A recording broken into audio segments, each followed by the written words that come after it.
vote pour la science avec Isabelle Burgon. Bonjour à vous, j'espère que vous portez bien. Le Québec compte de très nombreux lacs, des zones de villégiature, de loisirs et aussi de mobilisation pour de nombreux citoyens.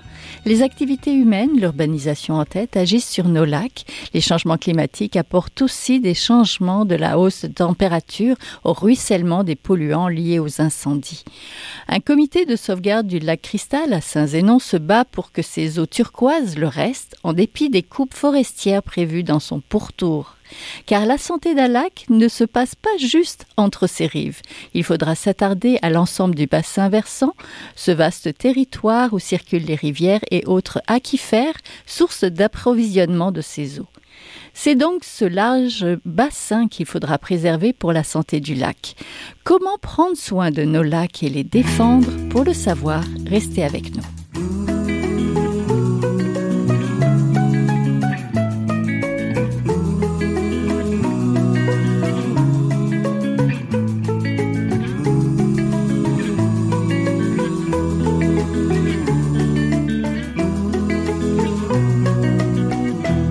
Je vote pour la science. Aujourd'hui, nous nous intéressons aux luttes environnementales et scientifiques pour restaurer et préserver nos lacs. Pour en parler, je suis en compagnie de Véronique Bussière, qui est biologiste et directrice de la conservation bioculturelle à la Société pour la nature et les parcs, la SNAP Québec. Bonjour. Oui, bonjour. Je suis aussi en compagnie de Béatrix Besner, professeure et directrice du département des sciences biologiques de l'UQAM. Bonjour. Bonjour. Le lac à la truite d'Irlande dans la région de Chaudière-Appalaches ou encore le lac Bibite dans les Laurentides, certains plans d'eau mobilisent les organismes et les citoyens inquiets de la qualité de ces écosystèmes aquatiques. Rappelons que le Québec est le gardien de 3% des réserves mondiales d'eau douce, que 70% de la population, c'est à peu près 5,7 millions de personnes qui s'abreuvent à une eau potable de surface, ces fleuves, rivières ou les lacs. Et ces citoyens vont signaler le myriophylle en épi, nettoyer leur embarcation, mais aussi monter au front politique pour faire entendre leur voix pour préserver leur milieu aquatique. Madame Bussière, je vais commencer avec vous. Quelle est la situation actuelle des lacs au Québec? C'est une excellente question. En fait, on se rend compte que dans les dernières années, on a de moins en moins d'informations à ce sujet-là. Donc, pendant plusieurs années, il y avait des suivis qui étaient faits, une grande implication citoyenne dans ces suivis-là, notamment à travers le réseau de surveillance volontaire des lacs. Mais là, ce qu'on observe récemment, comme par exemple depuis 2016, il n'y a plus de publication de bilan annuel au niveau des cyanobactéries.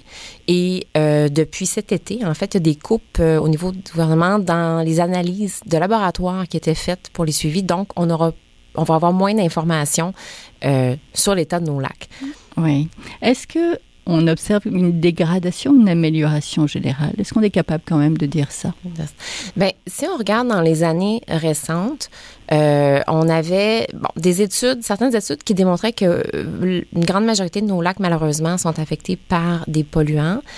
Mais par ailleurs, il y a quand même beaucoup de mesures qui ont été mises en place dans les dernières années. Vous avez mentionné de la lutte contre les espèces exotiques envahissantes, des bonnes pratiques au niveau du nettoyage des embarcations. Il y a une réglementation aussi au niveau du phosphore dans les savons et les détergents qui est en place depuis 2008, si je ne me trompe pas. Donc, ces actions-là ont eu un impact, puis on l'avait vu quand même dans certains indicateurs là, de santé des lacs. Donc, oui, une certaine amélioration, mais là, si on n'a plus d'informations pour la suite des choses, ça va être difficile de voir d'évaluer, c'est ça, pour la suite des choses, là, quelles mesures doivent être prises ou si on fait toujours bien les choses. Oui. Professeur Besner, tout d'abord, un lac, c'est bien plus que ce qu'il y a entre deux rives, n'est-ce pas? Oui. Oui, en fait, c'est sûr que l'état d'un lac, c'est vraiment beaucoup affecté par le bassin versant dans tout le territoire autour qui mène à ce lac par le ruissellement de l'eau. Donc, les précipitations, ça tombe sur le milieu terrestre, mais ça s'envoie soit dans le sol ou éventuellement dans les lacs et les cours d'eau. Donc, c'est sûr que ce qui se passe dans le lac ou un cours d'eau, c'est beaucoup affecté par l'utilisation du territoire autour. Donc, si on parle d'urbanisation, d'agriculture, c'est des choses qui peuvent vraiment beaucoup affecter les lacs. Généralement, les lacs du Québec, est-ce qu'ils sont beaucoup dans des territoires qui sont utilisés justement dans des zones agricoles ou tout ça?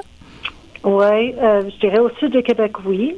C'est sûr que toute la région de l'Estrie, les zones industrielles autour de la Beauce, c'est des régions, Chaudière-Appalaches aussi, où il y a beaucoup d'industries et incluant de l'agriculture. Plus au nord du Saint-Laurent, là on parle plutôt d'utilisation par des riverains, souvent.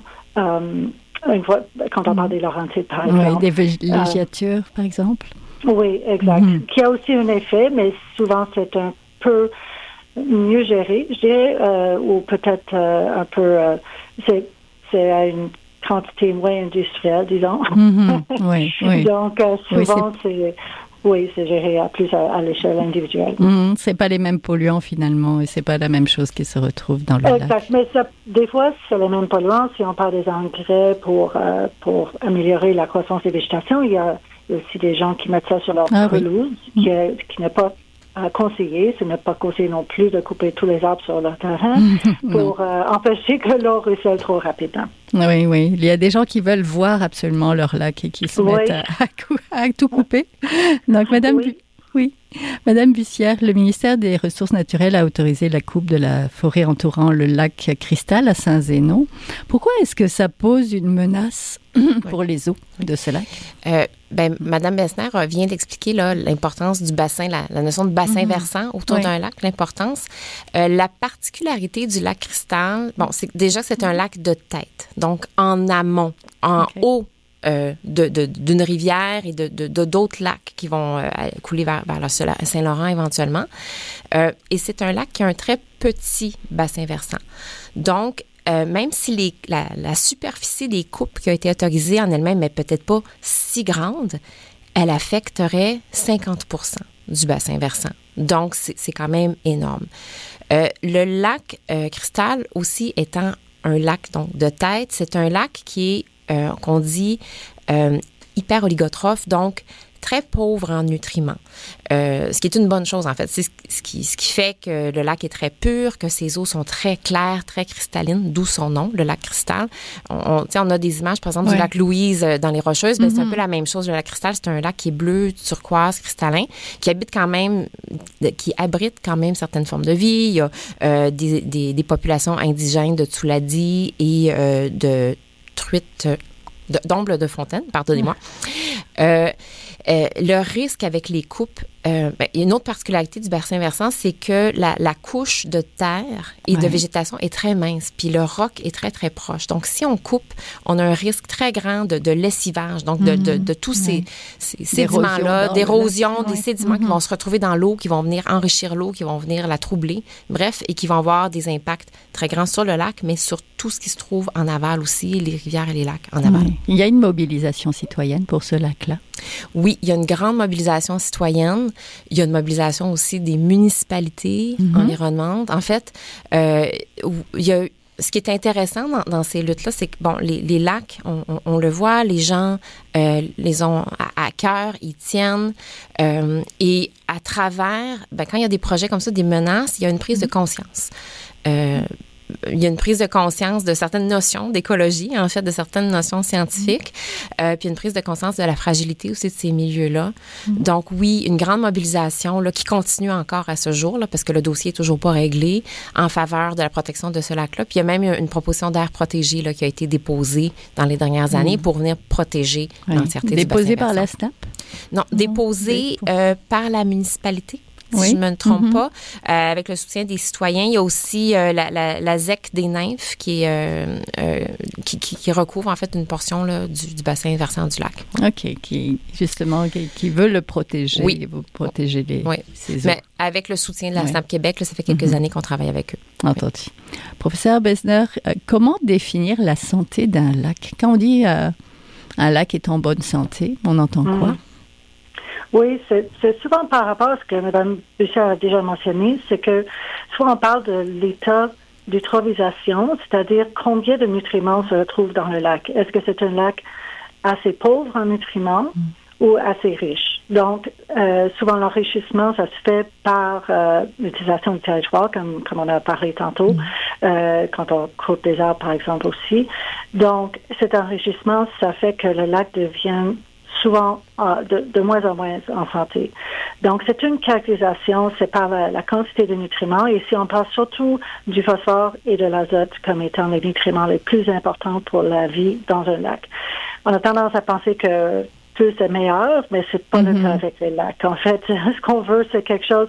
Les organismes aquatiques sont très, très efficaces dans leur capacité de capturer les nutriments parce que par le passé, avec l'évolution, ils ont évolué dans un milieu assez pauvre avant l'entrée des humains.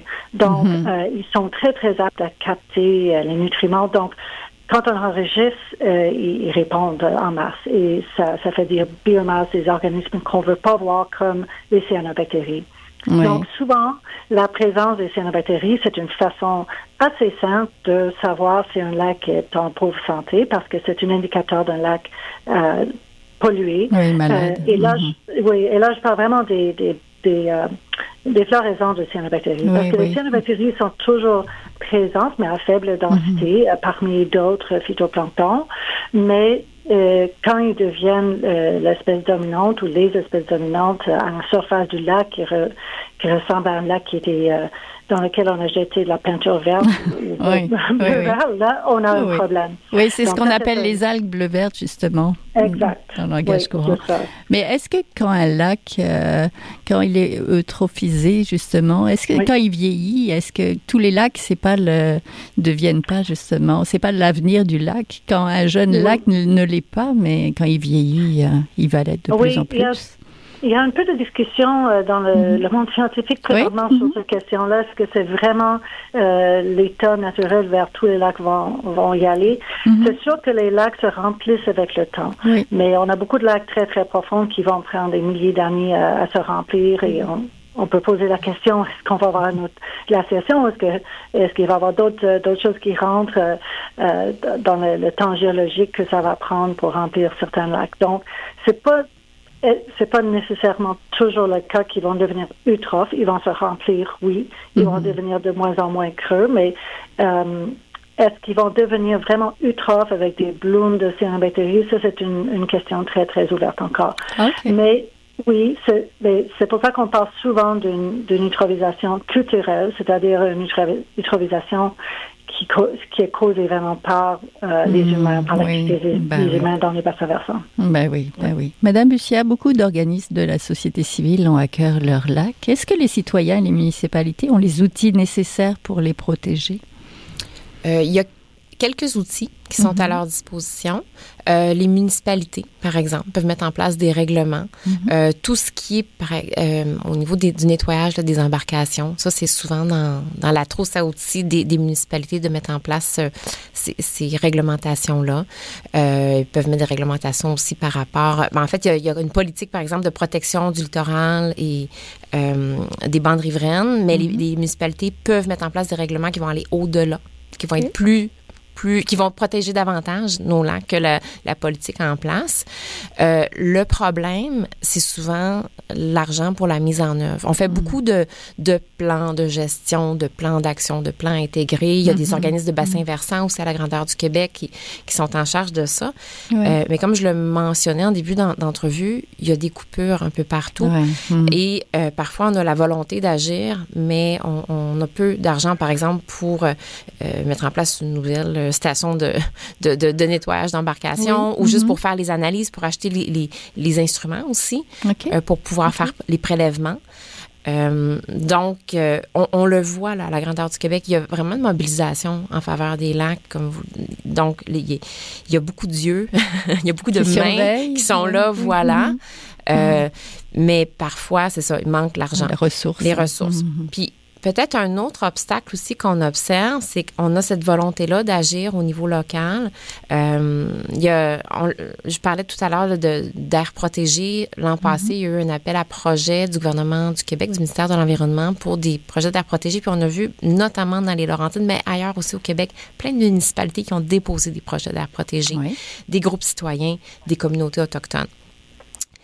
Maintenant, il y a un certain manque de cohérence, je dirais, au sein de l'appareil gouvernemental du Québec, parce que d'une part, on a le ministère de l'Environnement qui a lancé cet appel-là. On voit au niveau municipal une volonté puis une mobilisation, mais on a le ministère des Ressources naturelles et des Forêts qui vient autoriser des coupes. Souvent même dans des projets déposés. Oui, donc, ils sont comme pas à Saint-Zénon. Exactement, comme à Saint-Zénon. Donc, c'est des projets qui ne sont pas encore finalisés, qui ne sont pas encore légalement protégés. Donc, malgré certains outils, on voit qu'il y a vraiment des défis à relever qui sont réels. Puis parfois, si les coupes arrivent, aussi, par exemple, Mme Vessner parlait de projets d'agriculture. Notamment, je sais qu'il y a des enjeux de cannebergière là, au niveau du sud du Saint-Laurent. On a des autorisations qui sont délivrées puis qui viennent parfois mettre vraiment en péril ces projets de protection-là, parce qu'à un moment donné, si la coupe est faite ou si le projet est autorisé, le mal est un peu fait. Oui, c'est sûr. Justement, professeur Vessner, comment se portent les lacs en Estrie avec l'impact de l'agriculture? Ce sont vos travaux. Oui, c'est une bonne question. On a fait des études, mais ça fait un bon 6 ans que j'ai fait des prélèvements là-bas, donc je suis pas certaine dans les dernières années comment ça a déroulé. Donc, je suis pas 100% certaine que je peux commenter là-dessus. C'est sûr que selon moi, les lacs sont pas mal encore affectés par l'agriculture. Il y a quand même une meilleure connaissance des facteurs qui influencent l'utilisation, et je pense quand même quelques démarches pour aider la situation, mais je pense avec la quantité d'agriculture qui se fait là-bas présentement, c'est encore un enjeu important. Donc, je pense que ce n'est pas réglé, mais avec certaines démarches, ça commence à s'améliorer probablement, mais c'est tellement une quantité énorme d'impact que c'est difficile de tout régler rapidement. L'autre problème, c'est que souvent les lacs vont avoir stocké des nutriments dans les sédiments, donc au fond du lac, pendant des années qu'il y a eu des rejets de nutriments dans ces lacs-là. Donc, à la fin de la saison, quand la biomasse de tous les organismes est en train de mourir, ça va couler dans le fond du lac et rester dans les sédiments. Et ça, c'est un leg qui va continuer à alimenter le lac pendant des années, même si on arrête tous les entrées par l'agriculture. Donc, souvent, plusieurs lacs ont le problème d'être un peu comme coincés dans un état stable d'utilisation qui va prendre des décennies à régler. Donc, ça ne veut pas dire qu'il ne faut pas arrêter l'utilisation des nutriments le plus possible dans le bassin versant, mais souvent le problème ne se règle pas immédiatement. Donc, oui, en fait, tout ce qui tombe dans le lac reste dans le lac. C'est ça le problème. Oui. Madame, ça reste là. Oui. Donc, Madame Bussière, les réglementations sont-elles suffisantes et bien appliquées? On en a un petit peu parlé, mais j'aimerais que vous me parliez peut-être de la stratégie québécoise de l'eau 2018-2030. Qu'est-ce qu'elle vise à réaliser en faisant la promotion d'une utilisation durable de l'eau? Il y a plusieurs objectifs dans cette stratégie-là. Notamment de s'assurer de maintenir la santé des cours d'eau, de maintenir une eau potable aussi de qualité, de maintenir divers usages. Il y a aussi tout un pan économique. C'est ça qui parfois peut sembler un petit peu contradictoire. Donc, d'une part, on reconnaît l'importance et la richesse, si on veut, que représentent tous ces lacs-là au Québec. C'est un patrimoine collectif pour les Québécois. Mais d'autre part, il y a aussi cette volonté-là d'en tirer profit. D'en tirer profit, exactement. Donc, c'est à travers un plan d'action qui est mis en œuvre et des suivis. Donc, c'est sûr que ça amène une volonté politique de prendre soin de nos cours d'eau et de nos lacs. Par contre, on dirait que là, la stratégie, c'était 2018-2030.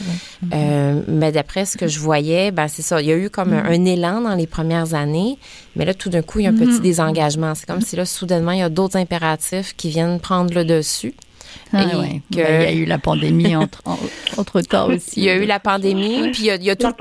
La politique, exactement.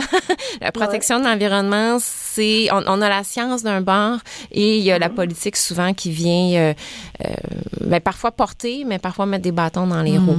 Donc, on s'est doté d'une stratégie. Oui, le gouvernement du Québec a élaboré un plan d'action, mais encore faut-il le soutenir. Ce ne sera pas les citoyens seuls puis les municipalités seules qui vont pouvoir faire le travail. Puis, peut-être aussi vous demandiez au niveau de la réglementation, oui, c'est parfois efficace, comme on l'a vu là, au niveau des détergents et des savons. Mais d'autres réglementations, on dirait c'est un strict minimum. Comme de protéger 10 à 15 mètres de bandes riveraines. Ouais, on est un petit peu dans le statu quo, finalement. Voilà. On reste sur nos acquis. Exactement. Puis c'est comme si on n'ose pas des fois aller plus loin. Ceci étant dit, j'en reviens aux aires protégées parce que, nous, c'est quand même un des dossiers sur lesquels on travaille beaucoup à la SNAP. C'est un outil qui est là, qui est disponible, qui existe. On a différents niveaux de protection. C'est reconnu. Il y a une volonté, on le voit, d'une portion du gouvernement de le mettre en place. Donc, c'est ça. Parfois, il y a des outils qui sont là qu'on n'utilise peut-être pas suffisamment. Peut-être pas assez, oui. Ouais. Professeur Besner, les lacs sont des lieux de vie et de villégiature. Quels sont les principaux enjeux ou défis avec les activités humaines pour les lacs? Oui, il y a une gamme.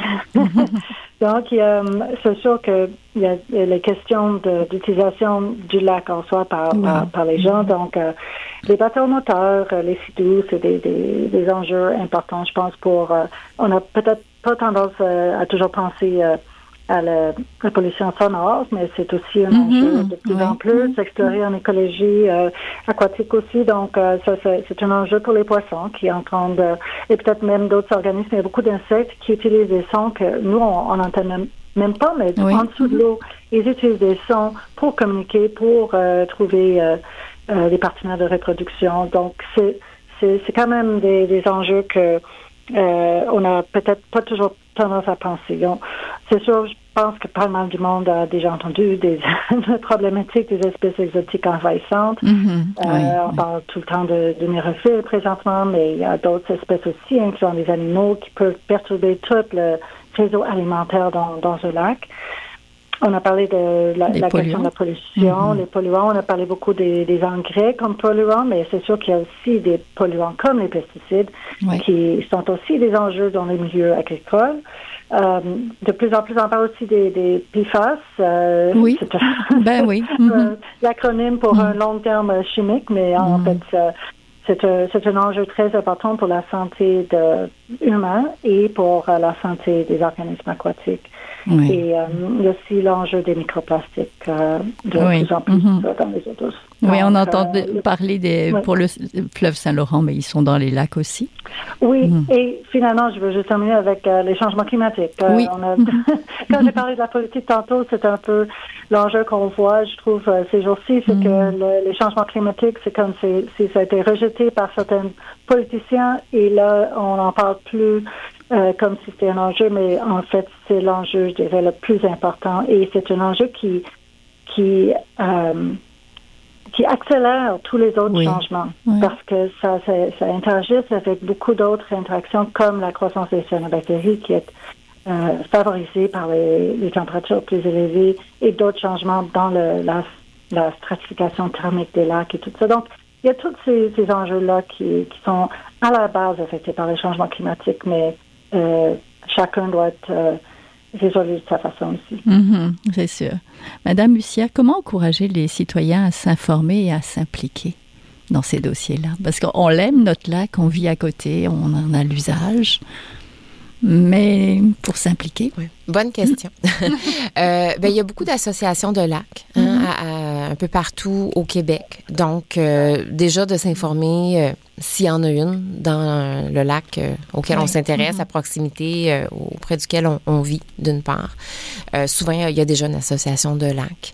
S'il n'y en a pas une, possible d'en former une aussi. Bien sûr. C'est sûr que, ça demande, comme je disais, du temps, de l'énergie, mais on le voit que ça intéresse beaucoup les gens. Ensuite, on l'a vu dans différents dossiers dans lesquels nous, on travaille. C'est comme si, au début, il y a un certain enjeu qui mobilise les gens. Ça peut être l'accès, ça peut être les algues, la présence d'algues, la présence d'une espèce, ou parfois, c'est même pas en lien avec le lac. On a vu sur certains projets, c'est des sentiers, par exemple, la destruction de sentiers. Puis là, soudainement, on fait faire des inventaires et puis là, on se rend compte de toute la richesse écologique, des espèces qui sont là à proximité. Donc, ça, je pense, c'est un pas à la fois d'aller voir peut-être ce qui se fait ailleurs. Tu sais, la force un peu de l'entraînement, de voir, là, c'est ça. En fait, juste en tapant sur les réseaux, dans un moteur de recherche, là, actualité, c'est fou à quel point ça mobilise les gens dans les dernières années. Donc, je pense que juste d'aller voir un petit peu ce qui se fait, peut-être d'aller échanger avec des gens. Oui, d'échanger avec ses voisins. Échanger avec les voisins. Puis, on le voit, c'est des moteurs pour aider à tisser des liens entre les gens. Dans les projets, on parlait du lac Cristal, mais vous avez mentionné aussi en entrée le lac Bibite, là, à lac Tremblant-Nord. On le voit qu'il y a vraiment des liens qui se tissent, des relations entre les citoyens, entre les villégiateurs, avec la municipalité, entre d'autres organismes aussi. Donc, il y a... C'est des bonnes pistes, finalement. Oui. Il y a plusieurs manières de s'impliquer. Puis, même si, comme je disais, il y a un certain... moins de financement, il y a quand même des outils qui sont là encore à disposition. Vous pouvez aller voir là, sur le site du gouvernement du Québec notamment. Il y a quand même beaucoup d'outils qui permettent aux citoyens de s'impliquer. Professeur Besner, oui. Je peux juste mentionner que dans le CRIL, qui est un groupe de recherche interuniversitaire en limnologie étant l'étude des eaux douces, on a aussi beaucoup de ressources un peu sur la base des connaissances scientifiques sur les lacs. On a eu un programme qui s'appelait Menaces sur les lacs qui devait avoir un lien sur notre site Internet. Donc, si les gens tapent GRIL, G-R-I-L, ils vont être capables de trouver nos ressources aussi. Donc, c'est plutôt scientifique, mais ça peut être une bonne formation pour des gens qui connaissent à peine l'écologie des lacs et leur fonctionnement. Vous étiez directrice ces 2 dernières années et co-directrice de ce groupe de recherche interuniversitaire en limnologie.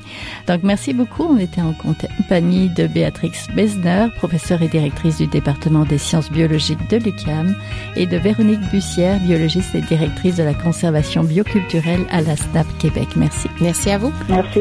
Voilà, c'est tout pour aujourd'hui. Je vote pour la science c'est une production de Science Presse avec Radio VM, à la régie Daniel Fortin, à la recherche cette semaine Fanny Robarcher et à la réalisation et au micro Isabelle Burguin. Si vous avez aimé l'émission, comme toujours, partagez-la et vous pouvez aussi suivre la page de Je vote pour la science sur le site de Science Presse à sciencepresse.qc.ca. Je vous souhaite de passer tous et toutes une belle semaine à notre antenne. Jin Jiahua est un chercheur typique de ceux pour qui les progrès de la bioinformatique ont préséance sur le sens biologique et pour qui la grosse science...